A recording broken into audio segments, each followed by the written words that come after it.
Biggest questions in the Big Ten right now. Because I put 6 of them down, but we could have just as easily had 2 or 3 dozen questions. We tried to whittle it down for time. How about this? How about we lead a Big Ten segment with what USC's defense is going to look like? How far have we come? Well, how much have we changed about college football? We're going to talk about USC as it relates to the Big Ten. It was a true TVMA special last year, as Meemaw would say, when it comes to USC defensively. They were 119th in the country in points per game allowed, 121st. Actually, 119 in yardage allowed, 121 points per game allowed. It was bad. It was really bad. They cost themselves the Caleb Williams era.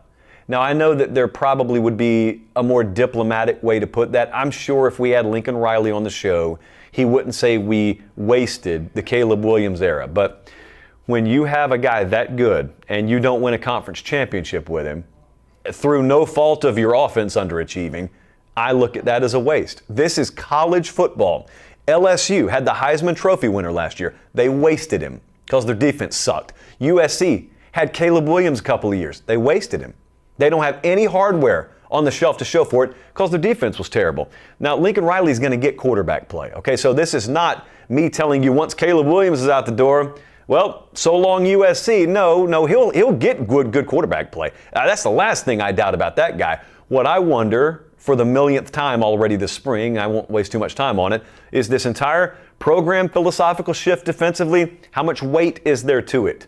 You know, I told you a million times before, I do not doubt people in spring. I always believe in benefit of the doubt in spring. So if Lincoln Riley tells us that there is a shift happening philosophically for that program, if he tells us that they're changing the way they do everything top to bottom, if there's a defensive overhaul that overlaps with a program overhaul, as long as the calendar says March, that's what God created spring football for. I'm totally fine with that. Now, eventually we're going to have to formulate some hopefully well-rounded opinions. And I'm going to decide whether to take USC's defense seriously. This is not that time. I'm willing to give benefit of the doubt. So that's question 1. Question number 2, we go all the way to Ann Arbor. What about Michigan's offense?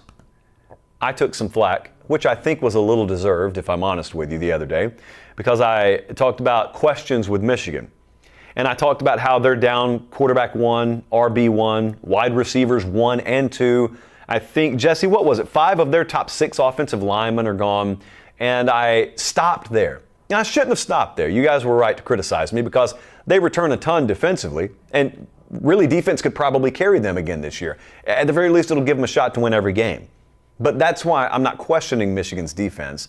I will question their offense. Again, don't doubt them, just question them, because last year they ran the ball so effectively. You know, J.J. McCarthy is going to go really high in the NFL draft, and yet they never had to ask him, go win us games. That is really atypical for college football. I don't really care how dominant defensively or dominant on the ground you are. Eventually, you get late enough into conference or postseason play, quarterback's got to win you a game. And I'm not saying J.J. McCarthy was hidden last year, but man, there were times, even in a national championship setting, there were times they didn't have to throw the ball all over the place because they play complementary football. Well, my question is, can they do that again this year with so many new pieces? I mean, you may have Alex Orji, you may have a new quarterback that defenses load the box and force to throw, and then you've got at least some newness on the offensive line. Donovan Edwards still there, but I mean, you got a lot new, but I assume they're still going to try and play Michigan football. Can you do it? That's the big question to me with them. Penn State offensively. We're bringing in the offensive coordinator from Kansas, huh? And we've got Drew Aller in year 2, huh? We still got Allen there. We still got Singleton in the backfield. But can we get explosive plays? I don't care if it's through the air or on the ground. I would just love more explosive playmaking ability from Penn State because there is one of the big lies that people tell about this sport is you are what your numbers say you are. Not just you are what your record says you are, but they'll tell you, hey, numbers never lie. Stats don't lie. Guys, stats lie to you all the time. Penn State, case in point, offensively, they looked like they were pretty good last year. Well, that's in totality. They could not move the ball to save their lives when they needed to. I was there both times. I stood on the field and watched the utter ineptitude against Michigan and against Ohio State. They never put pressure on either one of them because they couldn't stretch the field. I mean, that Ohio State game was really tough to watch. Then again, Michigan felt so comfortably, they didn't need to throw the ball the second half. So I guess both ways that applies. year 2 with a very talented quarterback. I know a lot of people sold their Drew Aller stock after last year. I don't think that should be the case. Because if I put that kid in a Lincoln Riley system, for example, he'd have a ton of passing yards, which just goes to mean he's capable of it if he's put in the right position, developed the right way, surrounded by the right pieces. Will we have that this year? That's what we ask about Penn State. Now, at Oregon, they haven't lacked for offense. Keep in mind, these are Big Ten teams now. Oregon lost a good amount on the defensive line. Now, they lost 5 of their top 7 there, but they've recruited and portaled well. I've talked about that several times. So even though there are going to be some new faces, some new names that may not be household in nature, I think they'll be okay there. I'm focused more on their secondary. Okay, this time last year, LSU just tried to totally rehaul or overhaul their secondary through the portal, and it didn't work out. Now, I don't think Oregon is going to suffer the same fate, but they lost 3 of their top 5 DBs, or 3 of their top 5 DBs this year will be transfers if the depth chart pans out the way that we think. The safety rotation is going to be really interesting. They lost 87 combined starts in their secondary. So, I'm a big believer in that metric for experience. Same I am for coaches. Give me how many starts you're losing combined. And oftentimes that correlates with plus or minus in the win column. So Oregon defensively, over under 10.5, second best odds to win the Big Ten. Let's see. What about Ohio State? Ohio State at wide receiver interests me. It's not that they lack depth. They got tons of names there. And you've seen Emeka Egbuka make plays actually on the field. But behind him, I'm interested to see just how it shakes out.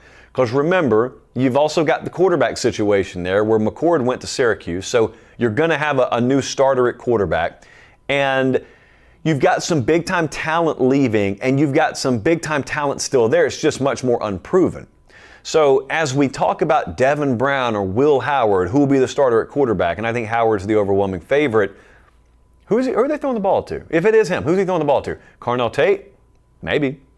Is Jeremiah Smith going to come in and be an immediate contributor? My guess would be yes, because it's really hard to keep guys like that off the field. Brandon Ennis, a lot of names up there. With Georgia or Bama, or the way they recruited under Saban, or Ohio State, they're always loaded with names. And a lot of times they pan out, which is why this is a question and not a doubt. Lastly, let's go to the great state of Wisconsin, not to talk about cheddar, but to talk about the quarterback position and an offense in general. So last year, they bring in Tanner Mordecai, right? And they bring in Phil Longo at coordinator. They bring in Mordecai at quarterback. And it was just kind of, I don't know, it was not a terrible year, but it wasn't great. I don't feel like at any point last year you would have looked at Wisconsin and readily been able to sum up what their identity is. And that's not what they were going for. And we had Luke Fickell on the show last year in spring/summer. And remember, I asked him, what will the identity of this team be? Is it true that it's going to be a pretty radical overhaul? And he said, yeah, people might as well get ready for that.